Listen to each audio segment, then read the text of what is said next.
본격 밀리터리 팟캐스트 밀떡 시작합니다. 반갑습니다. 고현준입니다. 안녕하세요. 국방정론 박찬준입니다. 안녕하세요. 놀러온 정명섭 작가입니다. 예, 자 밀떡이 시작됐습니다. 오늘 밀떡은 만약에 네. 시간입니다. 만약에 오늘은 어떤 만약입니까? 제목부터 먼저 말씀드리면 KDX 계획이 실패했거나 존재하지 않았다면 해보겠습니다. KDX 예. 그 한국형 구축함 사업이라고도 부르는 이 KDX는 우리나라 해군 역사 그리고 해군 건조사에 굉장히 중요한 영향을 미치고 있고, 단적으로 최근 대한민국이 K방산이라고 부르는데 뭐 전투기, 전차 이렇게 여러 가지 그 국방 물자들을 팔고 있지만, 또 하나 중요한 물건이 이제 군함, 뭐 전투함이라고 부르는 군함이고, 최근에 공을 많이 들이고 있는 나라 쪽이 이제 남미거든요. 남미도 예. 사실 국가 간의 사이가 좋지 않은 국가, 페루랑 칠레도 사이가 안 좋고, 남미 안에서 그렇죠. 예. 브라질이랑 아르헨티나도 사이가 예. 안 좋고. 그럼 축구 보면 알죠. 그래서 최근에 페루에 군함을 4척 수주했다. 현대중공업, 뉴스가 현대중공업에 나오고 있습니다. 현대중공업. 예. 그리고 이미 뭐 태국이랑 필리핀 이런 국가에는 뭐 프리깃, 구축함 이런 함선들을 계속 판매하고 있죠. 이게 굉장히 중요한 게 뭐냐면, 그 우리가 물론 그 일반 상선들은 많이 만들고 있어요. 네. 조선 강국이죠. 그리고 중국이 따라오고 있긴 하지만 전투함은 전혀 다른 문제거든요. 아, 이건 얘기가 다르지. 네, 뭐 그 제가 각종 전투 체제. 네. 조선의 도시 울산 출신 아닙니까? 네. 오. 배 얘기는 네. 내 친구들 중공업에 많이 일합니다. 그리고 반장 뭐 이런 거 많이 하고 있습니다. 그러니까 이게 그런 것 같아요. 우리나라가 잘 만드는 배는 큰 배, 화물선 네. 이런 것들에 대해서 화물선을 만드는데 그 건조 시간이 다른 나라들하고 비교도 못할 정도로 빠르다는 거예요. 그래서 굉장한 경쟁력을 가지고 있는 건데, 그 큰 배를 만들었을 때 생기는 부가가치가 있잖아요. 그 부가가치의 그 많은 부분을 중국이 뺏어가고 있다는 네. 거야. 중국은 뭐 물량으로 때려 부실 수 있는 나라니까. 근데 또 하나의 영역이 아까 말씀하신 전함, 군함 영역인데, 요것과 달리 또 하나의 배 영역이 있어요. 크루즈. 유럽이 크루즈 강국들이 많아요. 맞습니다. 대표적인 데 스페인 같은 데인데, 그러니까 바르셀로나에서 스페인에서 제가 직접 봤는데, 이거는 크루즈를 엄청 큰 배를 만들고 있어요. 근데 우리 기준으로 봤을 때는 배 한 척 만드는데 너무 오래 걸려요. 근데 이거는 하나 만들면 무진장 비싸게 팔 수 있는 거죠. 부가가치가 엄청 높죠. 거기서 부가가치를 내는데, 그래서 이게 조선업을 대하는 태도가 조금 다른 건 있는데, 여기서 지금 우리가 얘기하는 군함, 이 영역은 또 완전히 다른 영역이 되는 거잖아요. 맞습니다. 그렇죠. 그리고 이제 대표적으로 KDX 사업이 가장 잘 정리된 사업 중에 하나라고 평가를 받고 있습니다. 이게 아무것도 없던 그 대한민국 해군의 옛날 별명이 브라운 워터 네이비였어요. 하천 해군. 하천. 대양 해군은 이제 블루 워터 네이비라고, 그러니까 대양 해군이라고 부르는데, 우리는 작은 배만 가지고 있었기 때문에 브라운 워터 네이비. 일종의 멸칭이네, 그거는. 멸칭에 가깝죠. 우리는 그것만 해도 감지덕지였던 시절이 이제 80년대까지였고. 그러면 KDX라는 것의 개념 정리를 한번 해보자고요. 이거는 어떤 사업을 얘기하는 겁니까? 단계별로 시작해서 우리가 아무 기반이 없었잖아요. 그 미국에서 도입했던 배들, 뭐 40년대 이제 그 만들었던 구축함들을 나중에 개량해서 사용했던 거, 우리가 만들었던 배는 심하게 얘기하면 간첩선 잡으려고 만든 배들이 되게 많았거든요. 어쩔 수 없었죠. 대한민국의 국방 환경이란 걸 보면 휴전선이 코앞에 있고, 그럼요. 예전에 한번 놀랬던 게 임진각에서 합정까지 오는데 1시간이 안 걸리더라고요. 그렇죠. 너무 놀랐어요. 이렇게 가까웠나? 라는 생각이 그게 들었고. 놀랄 일이었어요? 그렇죠. 그리고 전장 환경이 남쪽으로만 다니셨나 본데? 북한이 대량의 육군력을 가지고 있기 때문에 우리도 거기에 대응하기 위해서 대량의 육군 사단들을 보유하고 있었잖아요. 현대 전쟁에서도 가장 필요한 게 공군력, 제공권이기 때문에 육군 다음에 또 관심 있었던 게 공군, 그리고 그 다음이 해군이었어요. 그러니까 이게 진짜 저는 피부에 확 와닿았던 게, 백령도나 연평도를 직접 가보면 바로 북이 보이잖아요. 보이죠. 제가 연평도에서도 백령도에서도 다 북쪽을 보면서 이제 방송을 한 적이 있었는데, 네. 뭐 특별한 이슈가 있을 때마다 또 그곳을 찾잖아요. 그렇죠. NLL 이슈 있을 때마다 네. 특별히 그렇고, 날씨가 좋은 날은 그쪽에 장사정포 포신이 보여요. 보여요. 보이는데 아까 뭐 합정까지 오는데 1시간 그랬지만 얘들은 몇 초면 옵니다. 포탄은. 예.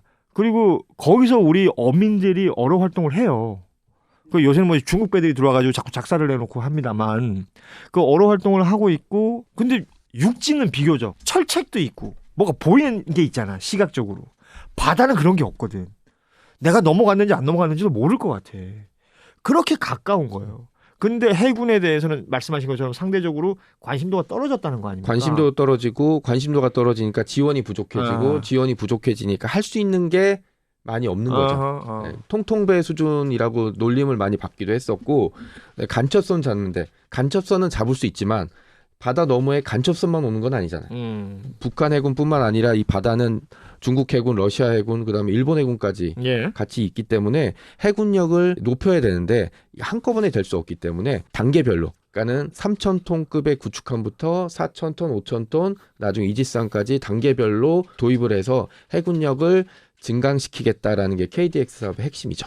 그러면 그 KDX 사업은 지금은 어느 정도라고 봐야 돼요? KDX 사업 자체는 다 완료됐고요. 지금 KDDX부터 이제 차후 사업들을 진행하고 있죠. 80년대부터 개념 사업이 진행이 됐고요. 그 다음에 90년대부터 이제 본격적인 성과물이 나오기 시작해서 지금 기억나는 게 KDX-1 관개토함이 해군사였을 때 좌승함으로 사용됐어요. 대통령이 앉아서 이제 다른 외국 배들이 사열하는 걸 지켜봤는데 예전에는 관개토함이 없었다면 대통령이 앉아서 볼 수 있는 함이 없었어요. 아예. 배 자체가. 네. 그렇다고 뭐 거북선 띄울 수도 없고. 국제적으로 관함식이라는 관함식. 그런 행사 네. 자체를 안 했죠. 불가능했죠. 네. 불가능했다. 어떻게 보면 관개토 대항급이 도입되면서 이제 관함식을 본격적으로 할 수 있었던 거죠. 세계적으로 네. 해군력이 이렇게 빠르게 그러니까 증강된 국가가 있을까요? 없죠. 없는데 대한민국 해군이 증강이 된 이유가 뭐 앞서 뭐 여러 얘기해 주셨습니다만은 KDX 사업을 필요로 했던 또 하나의 이유가 가장 큰 이유가 또 하나 있는데 뭐 간첩성 그런 문제를 떠나서 그 시기에 계속해서 우리 대한민국 해군이 여기에 머무를 수밖에 없지 않느냐라는 당위성을 준 것 중에 하나가 바로 이스라엘에서 있었어요. 이스라엘이 조그만 대한 미사일에 당했어요. 그러다 보니까 이것은 북한이 이제 그런 작전으로 가니까 그럼 이것을 막는 방법에 있어서 굳이 이런 연안 함대에 머물러 있어야 되느냐? 우리도 아니다. 대책이 필요하다. 그 당시는 대양 함대까지는 생각을 안 했습니다만은 구축함이 필요하고 그 구축함은 지금 현실에서 보니까 2차 세계대전 때의 건조했던 알렘 썸넌급이랄지 기어링급이랄지 그렇죠. 이런 것들이 대표가 되는데 이것도 물론 위협을 가할 수는 있습니다만 너무 오래됐어요. 그리고 그것으로는 부족하다는 거죠. 그렇죠. 네. 그러다 보니까 구축함이 필요했고 우리가 구축함이라는 표현을 썼지만 벌써 그 시대만 돼도 구축함이라는 개념보다는 대형 전투함이라고 표현을 하는데 그렇죠. 그런 대형 전투함이 대함, 대공, 대지 모든 것을 아우르는 종합 전투함이 되기 위해서 하나하나씩 단계를 밟아갔던 것이 바로 KDX 사업의 핵심이다. 근데 지금 오늘 만약에는 이 KDX가 그렇죠. 없었다면 네. 실패했다면 한 가지 덧붙이자면 80년대 후반쯤에 박 의원님 얘기대로 북한군 고속정이 대한미사일을 쐈다면 우리 대한민국의 전투함 중에 이거를 방공으로 요격할 수 있는 전투체계가 없었어요. 잘하면 회피하거나 아니면 함포로 부술 수밖에 없은. 그러니까 이게 그렇잖아요. 96년이었나? 저 강릉에 무장공비 들어왔을 때 있잖아요. 그러니까 우리가 생각하는 건 그 정도만 사이즈만 생각했었는데 그게 지금 문제가 아니었던 거 아니에요. 그렇죠. 네. 그러니까 해군이 해야 될 일은 물론 해안 침투하고 있는 그런 뭐 공비나 이런 것도 네. 잡아야 되는 건 당연한 거지만 이게 아니라 아예 바다에서 극복할 수 있는 네. 것들. 만약에 이제 본격적으로 네. 넘어가 보자면 KDX가 실패했다면 네. 만약에 지금 그런 성과들을 내지 못했다면 어떻게 됐을 것이냐. 가장 좋은 반면 사례가 있죠. 대만 해군. 대만 해군이 90년대 초반에 울산급을 대량으로 도입하려고 했었어요. 대량으로 도입하면서 건조 기술도 만들고 대한민국과의 관계 좀 돈독하게 하고 싶었는데 여기에 이제 프랑스가 끼어들죠. 프랑스가 끼어들어서 대량의 뇌물 한 7천억 정도 뇌물을 써서 도입선을 바꿔버려요. 그러니까 대만 입장에서는 대만 국산을 못 만들었다는 네. 거네. 그러니까 수입을 하면서 노하우를 익히려고 했는데 울산급이 이제 그 역할을 해주려고 생각을 했죠. 10척에서 16척 정도 도입을 하려고 했는데 프랑스가 끼어들면서 야 우리 라파에트급 너무 좋아. 이걸로 대신 사. 뇌물도 줄게. 이렇게 해서 대량의 뇌물이 뿌려지면서 보니까 대한민국 거보다는 프랑스계 라파에트급이 그때 스텔스 설계가 적용이 돼갖고 좀 있어 보였거든요. 있어 보였대. 있어 보였죠. 그래서 이걸 6척을 도입을 했는데 항상 주의해야 돼. 있어 보이는 것들. 엄청 패착이었어요. 대량의 뇌물이 들어오면서 직도입해버린 거죠. 그러니까 뇌물이 들어왔다는 건 내가 원하는 대로 안 간다는 그렇죠. 거예요. 그리고 또 중국 눈치를 봐버리는 바람에 프랑스가 그러면서 설계도도 넘겨주고 결정적으로 대공 미사일을 제대로 제공해주지 않아서 덩치는 엄청 큰데 대공 능력은 울산급보다 못한 정도로 떨어져 버린 거죠.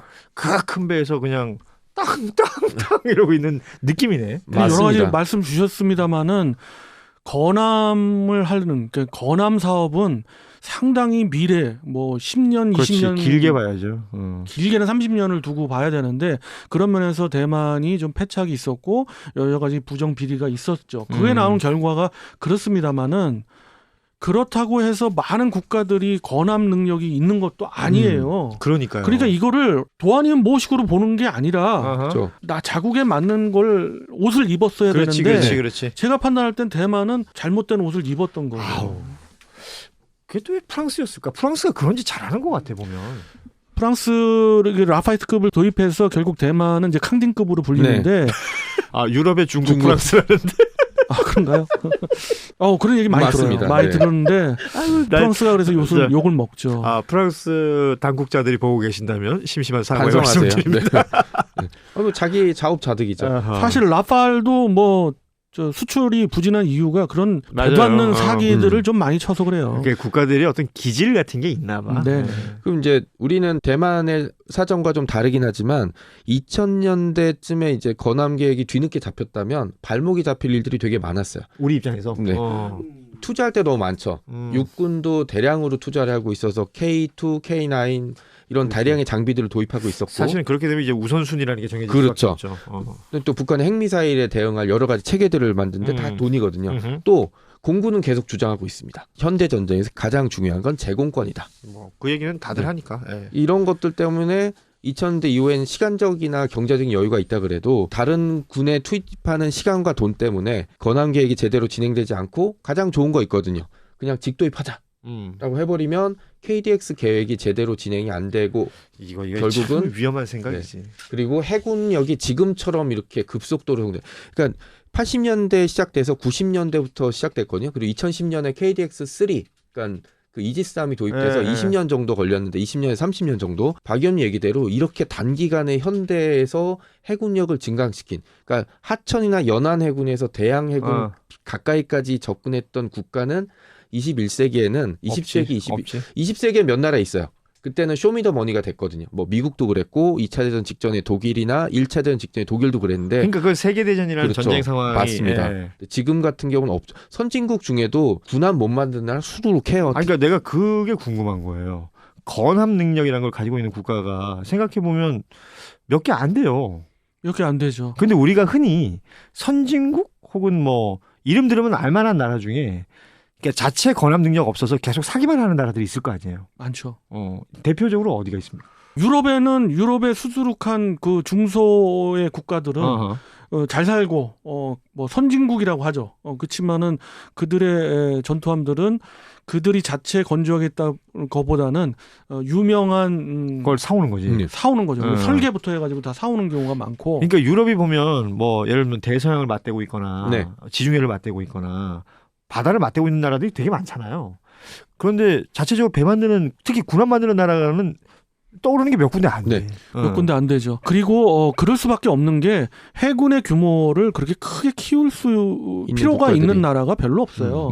그렇기 때문에 더더군다나 그렇습니다. 그럼 동남아는 어때요? 우리가 어찌 보면 약간 시장으로 봐야 되는 그렇죠. 곳이기도 하잖아요. 동남아 국가는 더 난처하죠. 동남아 국가들의 대부분이 2차 세계대전 때 미국이 엄청나게 군함을 찍었잖아요. 네. 뭐 이거는 진짜로 붕어빵 찍듯이 지금 중국에 비할 바가 아닌 거죠. 그렇게 찍어댄 2차 세계대전 때 건조했던 많은 군함들을 종전 후에 어떻게 됐어요? 계속해서 대량으로 필요한 만큼 다 이렇게 대여해 주거나 그냥 줬잖아요. 그럼 그 배들은 지금 어르신들일 텐데. 다 가라앉았거나 폐선 처리됐고요. 그래서 이제 아니 어디 저 공원 같은 데 네. 있구나. 그렇죠. 그래서 이제 동남아 국가가 이제 찾는 시장이 유럽에도 있고 음. 미국도 있었습니다만 거기는 이제 너무 비싸니까. 이제 우리가 거기에 싹 그렇죠. 들어가는 거지. 우리가 이제 거기에 이제 개입이 잘한다? 되는 그런 거죠. 배 군함 못 만드는 대표적인 선진국 중에 하나가 또 호주 있거든요. 호주. 호주는 국방부 장관이 한 번은 이런 디스를 한 적이 있어요.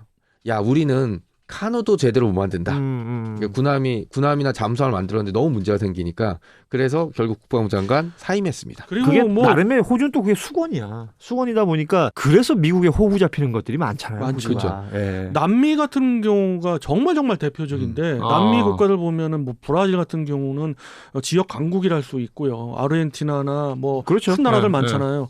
앞서 소개했던 페루, 뭐 칠레 다 마찬가지인데 이 모든 국가들의 국경선 해안선들이 어마어마하고 바다가 뭐 바다가 뭐 양쪽에 그 있는 어디야 저 이렇게 길게 생긴데 칠레는 네. 태평양만 국경이 이만큼 아니에요. 근데 그들 국가의 해군의 원조 원래 그 개발하거나 건조했던 국가를 보면 싹 다 외국 시장이에요. 그죠. 유럽이나 미국. 그건 지금 현재도 그래요. 음. 근데 그 시장을 파고 들어가는 게 대한민국이라서 그럴 수 있는데 저는 여기서 강조가 좀 됐으면 하는 개인 바람 중에 하나가 그런 의지만 있다고 그래서 대양 해군으로 가고 뭐 그럼요. KDX가 성공하고 그런 거 아니에요. 아니죠. 그리고 앞서 말씀 주셨듯이 뭐 우리가 노력만 있다고 해서 된 것도 아니에요. 그럼, 시기를 잘 탔다고 해서 되는 네, 것도 아니고 저는 이 두 가지 요소가 결합됐다고 보는데 하나는 국민들의 어떤 열망과 의지입니다. 그걸 잘 활용했던 게 3군 중에서 해군이었고요. 그죠. 해군 홍보실을 저는 계속해서 박수를 오랫동안 쳐줬던 이유가 잘 이용했어요. 그리고 국민들도 왜 이순신 장군님 하면 어떻게 가슴이 뜨거워지지. 그렇죠. 가슴이 네. 뜨거워지잖아요. 잘 이용한 거죠. 우리도 명량이 지금까지 대한민국 영화 네. 지금 1위 아니에요. 맞습니다. 그렇습니다. 네. 그래서 국민들이 어떤 힘을 모아주고 그런 의지가 있고 또 하나는 해군 당국에서 건함 계획을 세울 때부터 완전한 진심이었어요.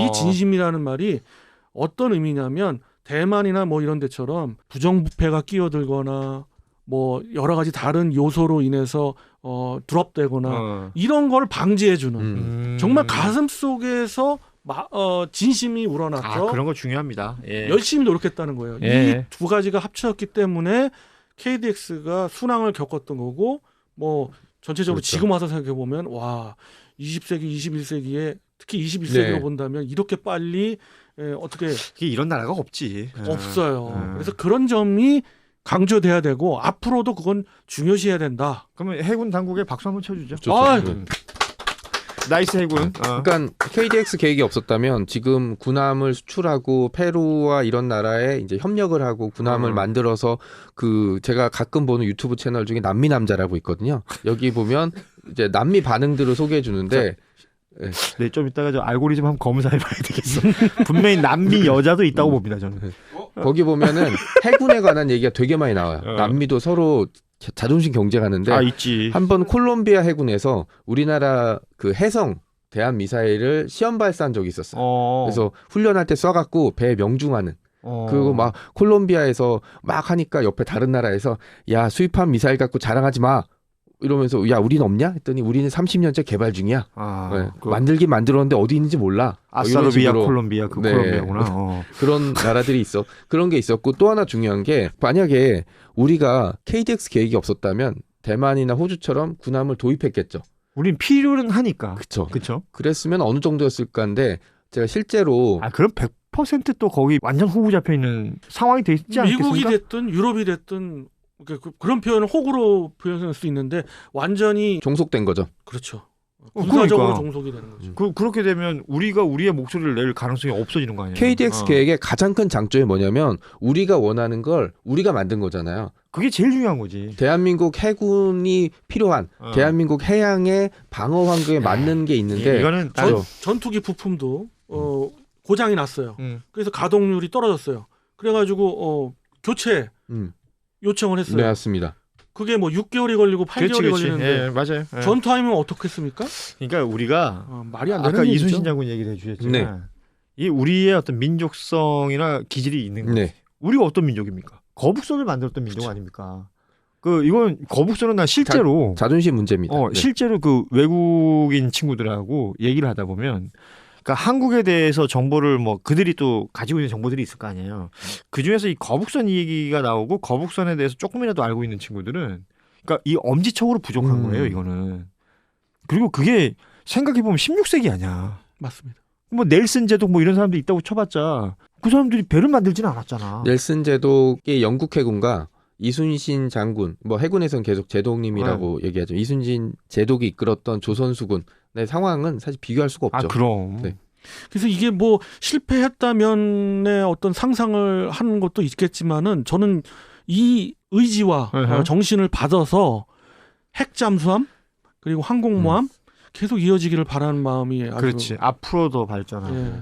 그 KTX 계획이 없었으면 박 의원님 얘기처럼 지금 여기까지 못 가는 거잖아요. 못 가는 게 아니라 지금 얘기 나올 시즌이었을 거예요. 지금. 생각도 못했을 수 있어요. 그러니까 지금 기동전단을 하나 가지고 있고 2개, 3개 이렇게 늘린다라고 얘기돼 있지만 그것도 못 갈 것 같고 80년대, 90년대쯤에 그냥 초계함이나 구축함 정도로 도입하고 그러니까 제 생각 KDX-1과 KDX-2가 아마 혼합된 정도의 수준의 군함들이 들어오고 이지스함이 필요하면 알레이 버크급을 그냥 직도입했을 것 같아요. 그리고 많은 기성세대들이 80년대, 90년대 대한민국 해군의 생각에 머물러 있기 때문에 밀덕에서 제가 특히 2030년 되면 일본 그렇죠. 해자대와 어깨를 나란히 한다고 했을 때 믿지를 않는 분들이 많는데 실제로 관함 계획을 보면은 일본의 관함 계획과 비교해 보면 어깨를 나란히 해요.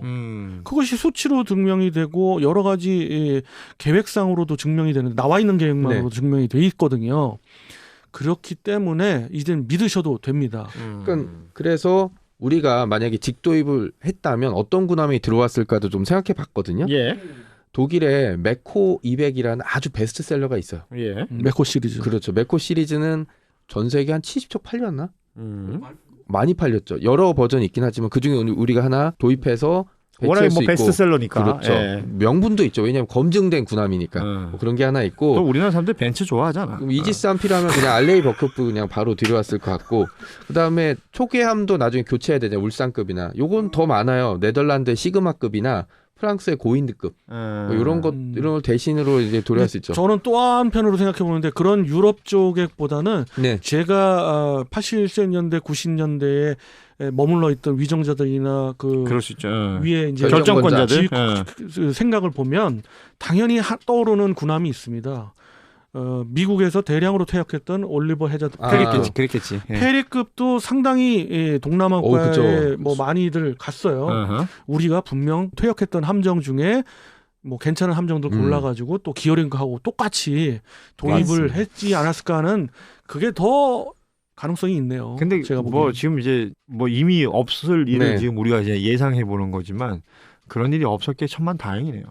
그렇죠. 그리고 그렇게 직도입했던 군함들로 배치했다면 뭐 대만 해군 같이 열악한 상황은 아니겠지만 지금 많이 부족했을 것 같아요. 그럼 이건 비교가 이지스함 아니지. 한두 척, 그 다음에 올리버 해자드 페리급이나 비슷한 급의 뭐 구축함이죠. 이게 한두 개 전단, 초계함, 남은 초계함도 요 정도 수준. 잠수함도 지금처럼 많이 늘리지도 못했겠죠. 그러니까 전력 차원에서 보거나 경쟁력 차원에서도 뭐 비교가 안 됐겠죠. 자체 개발과 사오는 거는 완전히 다른 얘기죠. KDX급의 장점이 계획의 장점이 이거였어요. 우리가 돈을 많이 쓰지만 다 우리 내부에서 쓰는 돈이잖아요. 조선소에 국산 조선소에 만들고 전투 시스템도 개발하고 미사일도 우리 거 탑재할 수 있고. 근데 군함을 도입하게 되면 전투 체계도 도입해야 되고 체계, 레이더, 미사일 전부 다 가져와야 되거든요. 가져온다는 게 이제 돈을 누군가한테 줘야 된다는 거 아니야. 그리고 그걸로 끝이에요. 아무 짓을 못 쓰지는 일종의 거죠. 식량 주권하고 비슷한 것 같아. 그렇습니다. 지금 시점에서 얘기하면은 이제 그렇게 얘기할 수 있겠습니다만은 그거 조금 다른 게 그래도 건함 계획은 우리가 자체적으로 했지만은 앞서 말씀 주셨던 그런 전투 시스템이나 이런 거는 그때에 우리가 소화할 수가 없었어요. 그래서 KDX에 있는 전투 시스템들을 다 유럽제로 사왔죠. 그렇습니다만 지금 시점에서 어떻게 됐어요? 그것도 다 업그레이드로 그래서 극복을 했다는 거잖아. 없는 과정에 있잖아요. 그래서 우리가 이제 한국형 전투 시스템으로 전부 바뀌게 됐고 잘했다. 결과론적으로 잘했습니다. 그렇죠. 예. 오늘 만약에라는 게 사실은 이미 우리가 잘 돼 있는 상태에서 과거에 잘 못 됐으면 어땠을까라는 만약에를 하니까. 그리고 그게 막 엄청나게 큰 간극이 있는 게 아니라 몇 명이 실수했거나 몇 그렇지, 명이 그렇지. 중요한 오판했거나 거죠. 예. 몇 명이 돈을 받았으면 예. 어두워질 수 있었죠. 그랬으면 그때 돈 받은 사람들 이름은 일종의 역적이 되는 거지. 그죠? 그런 일들을 우리가 이제 미연에 막을 수 있으려면 이렇게 세상이 바뀌고 있는 것에 대해서 어느 정도 좀 예민하게 반응할 필요가 있다. 맞습니다. 그리고 앞서도 말씀드렸지만 해군력이라는 게 이 배 좋대. 이 배 어디서 좀 못 만드냐? 라고 해서 해결될 게 아니야. 이게 안 장기로 되죠. 봐야 네. 되는 거 아니에요. 그러니까 그만큼의 또 해안을 갖추려면 공부도 많이 해야 되는 것이고 세계 정세도 잘 살펴야 되는 것이고 이것이 저는 앞으로 뭐 군함뿐만 아니라 모든 무기체계가 그렇겠지만 과학 기술이 어마어마하게 발전하고 있기 때문에 우리가 뭐 4차 산업혁명 이런 얘기합니다만 AI가 끼어들기 시작하면 그쵸. 군함이 트랜스포머가 되지 말라는 법이 없단 말이죠. 되고 있죠. 그러면 이제 그냥 단순하게 저 배 퉁퉁 두드리면서 아저씨들끼리 앉아서 하는 얘기로는 끝이 안 나지 이거는. 뭐 하나오션이든 HD 현대중공업이든 그런 컨셉을 계속해서 연구하고 있는 게 각종 전시회나 이런 걸 맞아요. 통해서 볼 수 있죠. 네. 볼 수가 있죠. 자, 밀떡 여러분, 여러분들이 알고 있는 어떤 정보나 지식 이런 것들도 저희한테 전해주시면 저희라고 해서 뭐 박찬준 위원이 얘기하는 게 다 맞다라고 생각하지는 않습니다. 또 납니까? 절 수는 없잖아요. 뭐 나는 모르니까. 아무튼 함께 공유하면서 함께 네. 좀 이렇게 살찌워 나갈 수 있는 그런 시간들이 좀 됐으면 좋겠는데요. 그런 의미에서 댓글 좀 많이 남겨주시고 또 혹은 여러분이 궁금한 점이 있으시면 질문을 해주시면 성심성의껏 대답을 네. 합니다. 예. 그러니까요. 많이들 참여해주시고 구독, 좋아요도 많이 눌러주시면 고맙겠습니다. 여러분들의 알고리즘에 밀떡이 사라지지 않길 바랍니다. 오, 영혼을 좋다. 남기네. 네. 자, 오늘은 여기서 마무리하도록 하겠습니다. 밀떡은 다음 시간에 다시 찾아뵙죠. 여러분 고맙습니다. 안녕. 안녕히 계세요.